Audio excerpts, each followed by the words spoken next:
এক মহিলা প্রশ্ন করছে ডক্টর জাকির নায়েককে, আচ্ছা আপনি তো বললেন হিন্দু মুসলমান খ্রিস্টান বৌদ্ধ সব ভাই ভাই, তো সব যদি আমরা ভাই ভাই হই, আমি তো হিন্দু, ওই মহিলা বলছে আমি তো হিন্দু, তা আপনার মক্কা মদিনা আমরা যাইতে পারি না কেন? এটা কঠিন প্রশ্ন। আমি চিন্তা করলাম কি জবাব দেয়, আমার কাছেও জবাব আছে, কিন্তু উনি কি বলেন সেটা শোনা দরকার। উনি জবাব দিলেন, বোন আপনার বাড়ি কই? কই তো ইন্ডিয়ায়। জন্মস্থান কোথায়? এখানে।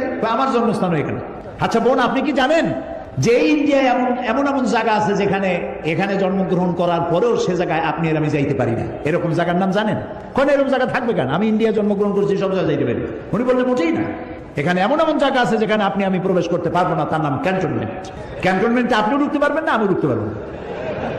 ক্যান্টনমেন্টে ঢুকবে যারা নিরাপত্তার দায়িত্বে, দেশ রক্ষার দায়িত্বে যারা আছে, যে কোনো মুহূর্তে ডাক দিয়ে পড়ে জান দেওয়ার জন্য, রক্ত দেওয়ার জন্য, জীবন দেওয়ার জন্য ঝাঁপায় পড়বে, সেসব সেনাবাহিনীর জন্যই ক্যান্টনমেন্ট তৈরি করা হয়। ওখানে আপনি আর আমি যাইতে পারবো না। ইসলামের একটা ক্যান্টনমেন্ট আছে, সেটার নাম মক্কা আর মদিনা। ওইখানে ওই সব লোকেরাই যেতে পারে যারা আল্লাহর জন্য জান দিতে পারে, মাল দিতে পারে, রক্ত দিতে পারে। প্রিয় বোন, আপনিও যেতে পারবেন। আপনার পাসপোর্টে একটা ভিসা লাগান, ভিসার নাম লা ইলাহা ইল্লাল্লাহু মুহাম্মাদুর রাসূলুল্লাহ। কালকে আপনি মক্কা মদিনা চলে যান। কি সুন্দর জবাব! আমার খালি দোয়াই আসলো যে আল্লাহ তাআলা কি ব্রেন তুমি তাকে দিয়েছো, সুবহানাল্লাহ।